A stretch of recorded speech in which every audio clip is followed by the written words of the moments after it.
This is, oh my god, my voice is gone. This is my One Direction concert experience.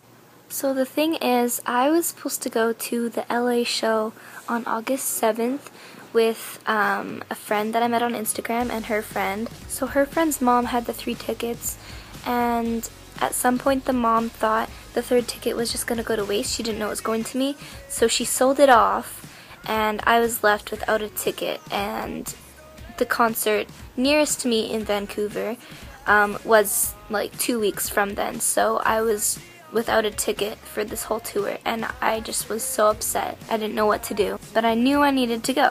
So I literally spent, from that moment of knowing I didn't have the ticket anymore until literally this last week, looking on every single site, looking for like some kind of ticket, but I really wanted good seats. Because in LA, I was supposed to be having floor seats like somewhere in the middle, and I was not going to go from floor seats in the middle of the arena to going to like the nosebleeds. I found row 11 seats for just over $300, and I was like, that's not bad, like 11 rows away from the boys, that is amazing. And my mom, she was like looking for tickets too, so that kind of gave me hope, like she was willing to help me find some. But then all of a sudden, I was just like, when I asked if row 11 could be a good possibility, she just told me that I could not go. She told me to get over One Direction, and I was just like, that is not gonna happen. That is not gonna happen. So with a whole bunch of drama, I asked my friend JP if I could go down to Vancouver with her and my other friend Amy and stay with them, and it was all cool. And I told my mom that I could do that, and she said I could go to the concert, and that was fine with me. But the thing is, I had to pay my share of gas and hotel, and I had to pay for my food all by myself, and that was like way more than I was expecting that I would pay. Like, I don't have a job, I'm a kid, I don't have like enough money for that. So anyway, after accepting the fact that I would have to pay like over $1,000 for this trip just to see the boys, my mom all of a sudden said that she would take me down. And at first I was like, okay, good, like now I don't have to pay for food, now I don't have to pay for like somewhere to stay or like gas or anything. But then I realized, like, I begged JP. I probably annoyed her so much. Sorry JP if you're watching this. I explained to her what was happening. Like, I didn't even know what was happening. I just kind of said that my mom was going to take me.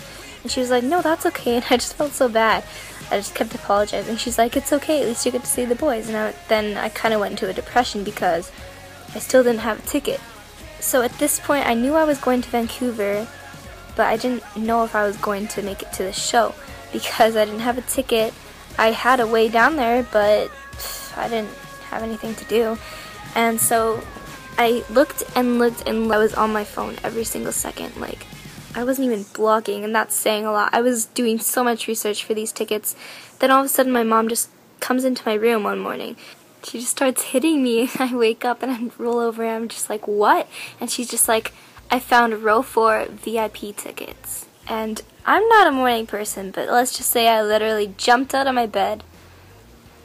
How does someone find that a week before a concert? The downfall was that ticket was $600, and I don't have that kind of money to just fool around with. But I realized that it's either you pay $500 for a row 10 ticket, which was another offer I had, or you pay just an extra $100 for 6 rows closer and Soundcheck and all the goodies that come with your VIP package. So I was just like, wow, I'm never gonna get a better offer. Like, it does not get better than this. So I told the person who was selling the ticket that I wanted it, and we kept in contact, and I picked it up the day of the concert. I got to the venue at probably 11:30 in the morning, and there was a lot of people. Like, not a lot of people, but there was a lot of people considering the show started at like 7:30 at night. When we got there, I kind of got like, I started shaking a little bit just seeing all these people in like One Direction shirts and 5 Seconds of Summer shirts, and I was like, oh my god, like, I'm not the only fan in the world. This is so weird. Like, it's just weird to me because we see them over the internet. Like, it's weird to realize that they're real people. So we found out we could pick up our VIP ticket at around 3:30, and I was just kind of like, wow, because it was probably not even 12 by then. Literally sit around for 3 hours doing nothing. At around 10 to 3, there was this huge line going up to where we were supposed to pick up our VIP ticket, and I was just like, oh my god, I don't want to wait in that. So I stood in line, and I looked at my phone, and I had about 40%. So I was like, that's okay, like after Soundcheck I can come back out and find a plug-in outside, because at least I had my charger. My mom was just like, no, like once you're in the venue, you're in the venue, like you're not getting back out. So I started like freaking out a little bit. Like I had 40% to last me like from 3:30 until probably 11:30 when the show was over. I just ran to find a random outlet, and I was just like, yeah, I'm plugging in here. My phone got up to like 60%, and then I had to go in the venue. So we got in there, and I got my tickets, and I was row 4 on the floor, and that's the closest I've ever been to a concert. Like I'm always way in the back or like on the sides with like kind of a crappy view, and I was like row 4 on the floor. I was like, that's insane, this is never gonna happen to me again, this better be the best night of my life. So then I got this, and it was really exciting because look at, like, that is official. That is official. So then after I got this, the lady's like, hey, I need to check your ticket, but I couldn't understand her because she was of some other race. Not to be racist, but I could not understand her, so I kind of looked at my mom and I was just like, what? And my mom was like, talk to her, and I was just like, hi, and she's just like, ticket? And I was like, oh. So I pulled out my ticket, and she's just like, she gave me this weird look. She was like, and I was like, girl, I am white, I can't speak your. And there was this guy there, like a guard, and I was just like, do I stand in the back of this line? And he's just like, oh, well, yeah. And I was like, sorry, holy, I'm like, first I have to deal with some girl that doesn't even speak my language, and I have to deal with you, and you're a jerk. So soon enough we got into the actual venue, and we went and sat in our seats, and it was so surreal, like just waiting, knowing that any second the boys could come out, and I was just shaking so hard. I almost started crying just at the thought of it. And after an hour of sitting in there and waiting, the band came out. So like Josh, Sandy, Dan, John, they came out. And we were just kind of like, okay, where are the boys? No one was like actually excited. So I was just like, hey Josh! And he turns around, he's just like, and I was like, oh my god, Josh just waved at me. This is not real, this is not real. Then eventually the boys actually came out, and they just walked on, and I was just like, what? What? They're right in front of me. What? It took me a minute to kind of to let it sink in, so I kind of kept watching Liam, and then like I realized, oh my god, there's 4 others, like where are they? So I looked at them, and they're looking at the crowd just like smiling, and it was so cool. There was like only 6 rows of us, and they were looking at all of us. Like I made full eye contact with each of the boys. Harry was kind of in the back. The other boys were just kind of like looking across, like, oh yeah, there's people here, but Harry was kind of like looking at everyone individually. Like it was cool. And then he kind of looked at my area, and everyone else was just kind of like in awe, like in shock. Like no one was moving, no one was talking, no one was making any noises. And then Harry looked kind of like at the girls kind of beside me, so I just like put my hand up and I was just waving, and he was just like, and I started freaking out. I flipped out. I screamed so hard, and then everyone around me was just like. Later on, Harry asked who wasn't from Vancouver, and I yelled like a few other girls did, and then he asked the girl in front of me where she was from. So after the girl in front of me answered, Louis kind of like gestured to me, and he's just like, where are you from? And I was just like, well, I said my town's name, and then they all kind of like nodded. Zane mouths the word to himself, and he's just like, and you could tell he had no idea what I said. While they were answering questions, I saw a whole bunch of girls turning around and gasping, and I was like, what? So I turned around, and I just see 5 seconds of Summer just standing back there watching the boys sound check, and I was just like, oh my god. I only saw Luke and Michael, but oh my god, they were just like stalking us. I was just like, let me touch you. So after questions, they sang their last song, and it was like this really cool rock version of More Than This, and I was like, oh my god, I'm dying. But then I was like, wait, I have a poster. So I'll hold it up, and there was 2 of us in there with a poster during Soundcheck, so I held mine up really, really high. And I tried to get Harry to see it, because if anyone understood it, it would be Harry.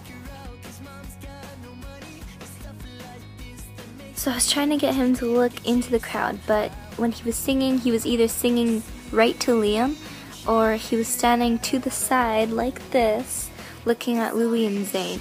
So I was just like, this is so annoying, just look into the crowd, please just look into the crowd. And then the song was almost over, and I was getting really upset because they were about to walk off stage, and I had my sign up. I was just like, Harry, I'm just like screaming his name. You can't hear me over the music at all, but I'm like, why not try, right? And then I was just about to put my sign down when he quickly turns to the crowd. He just like looks right at me, and I'm like, and I just smile really big with my sign, and I kind of like wave it, and I start jumping a little bit. He like squints his eyes a little bit, and then as soon as he was finished reading it, he was just like this. He was like, and I was like, oh my Harry Styles, Harry Styles, Harry Styles, Harry Styles, me, Harry. Like, oh my god. I instantly started crying. Like, it was insane. During the real concert, 5 Seconds of Summer came on, and literally under a minute, I just waved like crazy. I was trying to get Luke to notice me because I'm a Luke girl, and it didn't work. He looked at me, but then he like smirked and looked away, and I was just like, come on, that's not funny. Then I caught Michael's eye, and he was so cute. He was just like, and I was like, oh my god, I just want to hug you. I already had my flashlight out because I knew their set list, and Ashton noticed, and he pointed at me with his jump stick, and he was just like, Michael and Luke and Callum all smiled at me before they even said anything, and like literally 2 seconds later, Callum's like, yeah, so let's get your lights out for this next song, and I was just like, yeah. Oh my god, I felt like we had a moment there. When the 1D boys came out, I was shaking so bad. I was so surprised because I wasn't crying, but I was shaking. I thought I was gonna faint. They sang their first song, and then they sang a song right after that, and then they had a talking break. Harry was in the back drinking his water bottle, and I waved really high. He like smiles and points at me and waves again, and I was just like, oh my god, what if he like knows me now? Harry looked at me a lot, and he waved at me a lot, and I can't remember what song it was, but while he was singing his part, he pointed at me and sang to me, and I was like, I was so in shock, and like, I was so stunned that I can't remember the song. I'll never know, and it kills me at night. When they were on the flying stage that goes across to the second middle stage, Louis looked right down at me, and he waved. Liam was reading out signs, so I put mine up really high, and since it's kind of like implying something inappropriate, he looked at it a few times. He smirked at it, but he didn't read it out because, like, you know, I was trying to get Harry to see it again, but he kept turning his back, so I was like, okay, this isn't gonna work. He already saw it twice. It's okay. And then I turned across the stage, and I looked at Niall, and he looked at me, and he squinted his eyes, and then he was just like, and I heard his laugh, and it was so cute, and he didn't even have his mic up. That's how loud the laugh was. And then he turned to Sandy and Zane, and he was like, the sign, and then he like kind of gestured to me, and I started screaming. I was just like, I think I'm dying. My kidneys just had a baby. When I was being distracted by Niall, apparently Harry turned around and looked at my sign again, and he sang what was on my poster. And my friends saw it, but I didn't. Honestly, so much happened that night. Like, more happened than what has happened in like the past few years of my life, and I will never forget that night. It was the best night of my life. I cannot believe that they noticed me. All the boys looked at me at least once, so that's just incredible enough, but knowing that Niall and Harry like probably might remember me as the poster girl, that is so cool. Like, oh my god, I just love One Direction. Oh my god. I've probably missed so many things that happened that night, but these are just the highlights. So just like imagine. I'm so surprised that I haven't like jumped off a cliff yet, because that is so many things. I could not be more grateful for how much luck I had like this past week. It was incredible, and I just hope everyone else can have an opportunity to experience what I did this past weekend. It was the most incredible time of my life, and I'll never forget it.